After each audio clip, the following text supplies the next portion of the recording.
In this video, I'll be making my updated 2026 Senate election prediction as of today, September 29th of 2025. Now, if you look at the current statistics here, of course, a lot can change within the next year, but according to the direction of the country, it is currently negative 17.1%. That might seem pretty bad for the Republican Party, however, that is at a historic low, as generally this number is about negative 25 to negative 30%. If you look at President Trump's job approval rating, it feeds largely the same story. President Trump seems to be down by about 7%. However, if you look at the historic numbers here, this is a historic high here for President Donald Trump, as discounting his honeymoon period after the 2024 election, this is actually the best he has ever gotten in his job approval rating, suggesting that he actually has a pretty good shot for the Republican Party to hang on to the Senate, especially since Republicans currently have 53 seats, meaning Republicans have to lose 4 of their currently held seats in order to lose their majority. Now, I'm going to give Democrats their safe states first. These are states where I do not expect Republicans to contest, giving Democrats a total of 40 seats. Republicans, however, have their safe states, and they have a lot more. Generally, right now, I would consider all of these states to be safe Republican, bringing the Republican total up to 46 Senate seats. I also think Florida will probably be safe, making this 47. That means that Republicans only have to win 3 of the remaining seats for them to retain the majority. Democrats have their own likely states as well: Colorado, New Mexico, Virginia. These states require no further explanation. These are relatively solidly Democratic states. I do think that New Mexico could be more competitive with Latino/Hispanic vote trending away from the Democratic Party. If Republicans run a strong candidate, this will be lean Democratic. But nevertheless, I don't think this will be a very big target for the Republican Party, just because they have far better targets in this election cycle. Now, if you look at the other 2 states here, these are more solid. These states should not go to the Republican Party if Democrats play their cards right. Now, if you look at the Republican Party in this matchup here, they also have quite a few likely states that will bring them up over 50 Senate seats. First off, we have the obvious ones. I would say Iowa is probably likely Republican. This could have easily been a safe Republican seat. However, the incumbent Republican there, Joni Ernst, is not running for re-election. She is retiring, kind of because a lot of Republicans consider herself as not MAGA enough, and as a result, she declined to run for re-election. This race will not be competitive whatsoever. Ernst could have made this race more solid for the Republicans, but it's not like Democrats are going to win the state of Iowa. That's just a dream for Democrats. It's not going to happen. Now we go to the state of Ohio. Ohio currently has an appointed senator, that being John Husted. Sherrod Brown is considering running for this race, which could make this more interesting. He has declared, and he has, of course, all of these endorsements. That being said, it does not look very good for Sherrod Brown, and the reason is honestly quite simple. If you go back to 2024 here, you can see that Sherrod Brown, as an incumbent, lost to, Bernie Monrito by 3.5%, which sounds pretty close, and it is pretty close for a Democrat in Ohio, but Bernie Monrito was widely considered a very poor choice of candidate, and the fact that Sherrod Brown could not defeat him as an incumbent shows that this race is not really competitive. It's likely a Republican. Now we go to the state of Texas. Texas has an interesting primary, but not so much of an interesting general election. The reason is that the incumbent senator there, John Cornyn, is facing a very strong challenge from Ken Paxton. This is going to be a very contested primary. It will most likely go to a runoff, because in the state of Texas, you need 50% of the vote in order to avoid a runoff, meaning you need 50% in the first round to win. Now, this is going to be a very competitive race. According to the numbers on the margin here, Ken Paxton, on average, has a 1.6% advantage over John Cornyn. Ken Paxton looked to be the strong favorite just about a month ago, but as of right now, the race is tightened, and it looks like that this race will most certainly go to a runoff, especially if some of the other candidates receive more support. This is probably because of the fact that John Cornyn has raised significantly more money, thanks to just more contributions in general. If you look at John Cornyn's endorsement, he has a lot of them, and he has AIPAC especially, a very powerful one. But if you look at Ken Paxton here, he pretty much has the endorsement from Donald Trump, so it's going to be a very interesting matchup. I think if Trump comes out and actually endorses Ken Paxton, this race would probably go to Paxton. However, it does seem like that Cornyn has more momentum. That's simply because of money. I don't think you should read too much into it. But of course, the incumbent is going to be closer in the general election when it's all said and done. So this race right now, probably likely Republican either way. Cornyn will probably make this a safe Republican. Paxton probably likely. I'm leaning towards this race going likely Republican as of right now. Right now, I still think Ken Paxton will probably win in a runoff, because if Cornyn gets below 50%, that would show weakness, and as a result, I think President Trump will probably be more supportive of Ken Paxton. But as of right now, it's still, I think, leaning Ken Paxton in a primary, but it could definitely go either way. Now we go to Alaska. We all know this race is not competitive. There is ranked choice voting that makes it more interesting. There is probably going to be an independent candidate who takes a lot of the vote, but nevertheless, this is not going to be a competitive race. I do believe Alaska will go Republican, and with that, boom, Republicans are at 51 Senate seats, with 6 competitive Senate seats left to be allocated. Now we move on here to the state of Minnesota. In the state of Minnesota here, if you look at the Wikipedia page, right now the incumbent senator Tina Smith is retiring. Smith is considered a solid incumbent. She underperformed Joe Biden in 2020, but there was essentially a Green Party candidate who was from the Legal Marijuana Party Now candidate who got about 6% of the vote. So Tina Smith retiring is probably a loss for the Democratic Party. Democrats are nonetheless still favored to win this race. There is, of course, a contested Democratic primary between Angie Craig and Peggy Flanagan, Angie Craig being a representative and Peggy Flanagan being the lieutenant governor. This race will definitely be interesting. On the Republican side here, there hasn't been a lot of fundraising going on. It does seem like right now, just like Texas, is more of a primary battle, though the general election could still be interesting. I'm not sure necessarily who's going to win the Democratic primary. Angie Craig may be a stronger candidate in my opinion, though Peggy Flanagan, just based on this one poll, seems to have more name recognition, as name recognition dominates who leads in the early primary polls. I do think this race could be very interesting, but as of right now, I would say that this would be lean Democratic, unless Trump has a massively higher approval rating, at least breaking even. Trump's approval right now is not bad, but I would not say it is at a level where he could actually help Republicans win a state like Minnesota. Now we go to the state of Michigan.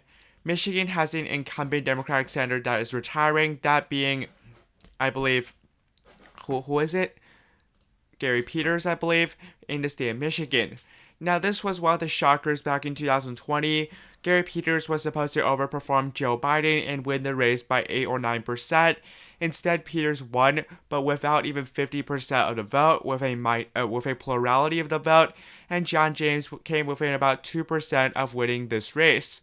That was largely because Gary Peters underperformed the rural areas compared to people's expectations, as well as did really a lot worse in the Kent/Grand Rapids type of region across the state, and he just did not do as well. Now that Gary Peters is retiring, that could mean that simply he does not believe he could win re-election. That could be one of the reasons why he retired. And right now it does seem like that this race is very crowded, and Democrats will have a crowded primary fight here. So Haley Stevens is the more moderate candidate. Abdul El-Sayed is the more progressive kind of candidate. Probably a lot of Arab Americans support him, as well as Mallory McCrow, who's kind of the in-between between Abdul El-Sayed and Haley Stevens. Stevens right now has consistently led poll after poll, but this will be a contested race.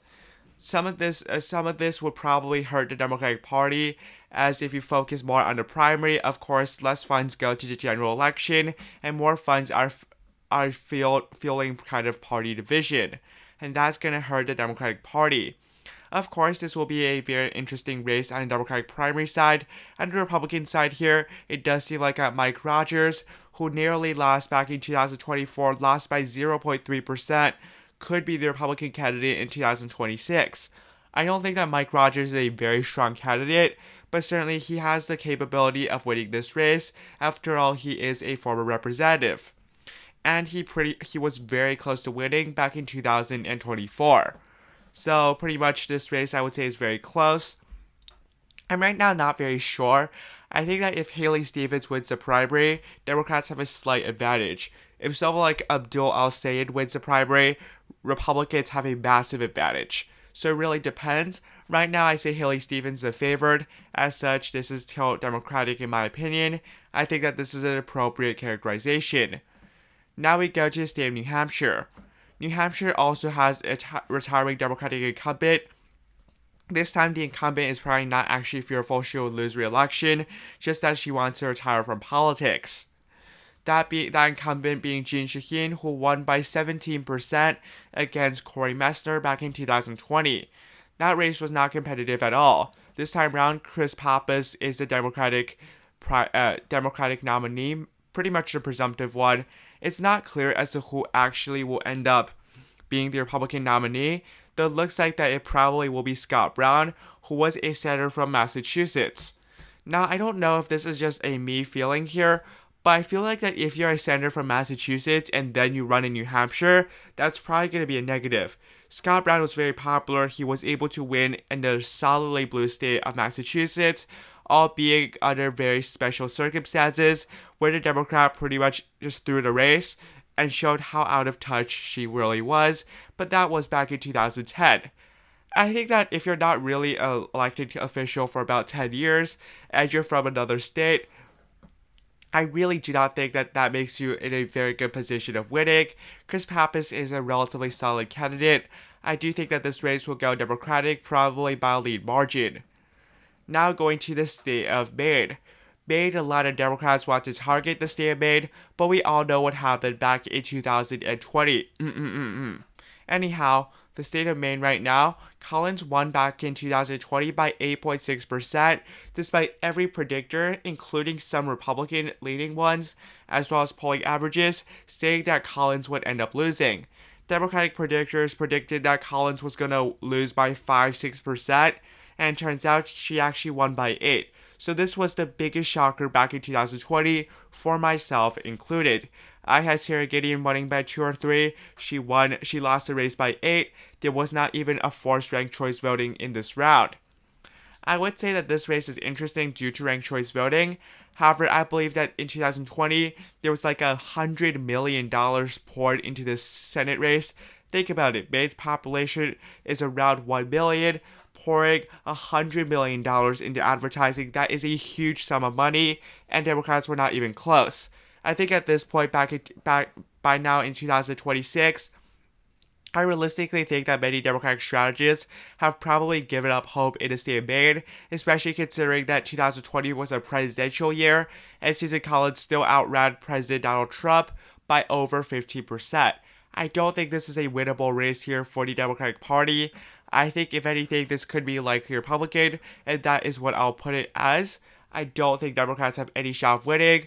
There has been some rumors going around, largely in Democratic circles, that Susan Collins could retire, but I don't think that's likely because I don't see why she would retire if she's, more than likely going to win the Senate race.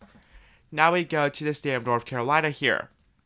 North Carolina incumbent U.S. Senator Tom Tillis is not running for re-election after he kind of challenged a lot of Trump's agenda, including the One Big Beautiful Bill.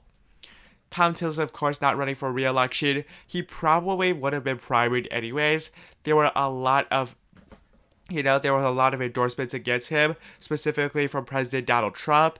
Tom Tillis had the support from a lot of more establishmentarian senators and also AIPAC, but it seems like that is not going to be enough. That being said, there's not a lot of fundraising data to go off of, and polling right now is quite limited. It does seem like that this race is rated as a toss-up. Race to the White House is very inaccurate, so we can pretty much ignore that. Right now, Roy Cooper enjoys a slight advantage, ranging between about 3% to about 6% in the polls. You might say that that is good news for Roy Cooper. On face value, it really is. However, if you think about name recognition, Whatley has about a 50% name recognition compared to Cooper at about 96%. A lot of voters do not know who Whatley is, and those undecided voters will disproportionately go to the Republican candidate. For someone like Roy Cooper, who keeps underperforming expectations in polling, this is actually not very good for Roy Cooper, especially considering when he was faced against a more namely recognized candidate, Tom Tillis. He was only winning by 2 to 3%, despite Tom Tillis being very unpopular among both Democrats and Republicans. He ended his term as if just before he announced he was not running for re-election. He had gained popularity among Democrats for voting against the Big Beautiful Bill, but I mean none of those Democrats were going to vote for him anyways. So pretty much against Tom Tillis, Cooper was leading by like 2 to 3%. I can't imagine him winning by a lot more than that against Michael Whatley. Realistically, I still think this race is tilting Republican, even though a lot of people may disagree with me. Now going to the state of Georgia. Georgia is the final state on this map and also very interesting. 3 consecutive Georgia Senate races have went to runoffs, including the 2 runoffs in 2020 and a 3rd runoff in 2022. In 2026, I believe that there will be a 4th consecutive runoff for a Georgia Senate seat, that being the Senate seat of Jon Ossoff. Realistically, I thought Ossoff was going to lose. That was because I thought that Brian Kemp was going to run for this race. He also pretty much at this point already had Trump's endorsement, despite obviously Donald Trump not really liking Brian Kemp whatsoever. Right now, there's not a lot of endorsements. Trump hasn't endorsed anyone. There's Buddy Carter, a U.S. House of Representatives member. There's Mike Collins, another U.S. House of Representatives member. Derek Dooley, who has the endorsement of Brian Kemp. So, of course, there's a lot of interest in this race. And this race will most likely go to a runoff just based on the numbers right now. The primaries right now, I think both the primary and the general right now looks like it's going to go to a runoff. It's going to be a close race on the primary level at this point in time, though I suspect that the Republican establishment will get one of these 2 candidates out so that there's no primary and there's no infighting on the Republican side. According to hypothetical polling right now, on the general election, Jon Ossoff slightly leads over Buddy Carter and Mike Collins. However, Jon Ossoff has significantly more name recognition, thus this result is not very surprising. Mike Collins and Buddy Carter performed similarly overall, though it does seem as though Mike Collins has a slightly better performance by about 2 to 3%, but I believe Buddy Carter's name recognition is also slightly lower, so don't take too much into these numbers, and most of these are Republican interns, which means that one of these 2 candidates probably sponsored them, so again, don't read too much into these numbers. Derek Dooley also has a similar performance, though I doubt that he'll be the Republican candidate. If you look at this, Jon Ossoff versus Brad Raffensperger being more well-known, this race was also leaning towards Jon Ossoff, but Brian Kemp was consistently defeating Jon Ossoff, and this would be pretty fair for the polls, considering that Jon Ossoff and Brian Kemp are equally well-recognized, one being a senator and one being a governor. This would have been very accurate for polls. I don't necessarily know who's going to win this race. I think it's going to go to a runoff. Neither candidate will reach 50%. I think as of right now, I'm leaning towards ever so slightly Jon Ossoff winning this race, just because it's a Republican midterm, and midterms for the incumbent party are almost universally bad, but of course, it is going to be very competitive in my opinion. So overall, Democrats at 47, Republicans at 53, pretty much no change in my opinion. I think more likely, if it is not 53 to 47, it's going to be 54-46 to the Republicans. I think Democrats need to defend a lot. They will probably defend Minnesota and New Hampshire, 2 states with retiring incumbents. Michigan's pretty much 50-50, though I believe that, who is it? I think that this race will probably still go Democratic, especially if Haley Stevens wins this race, as on the Democratic primary side. For Georgia, it's really 50-50. There's too much to consider, including who the Republican candidate will be, as well as the actual type of circumstance around a potential runoff. Anyways, thank you so much for watching. Have a nice day. Goodbye.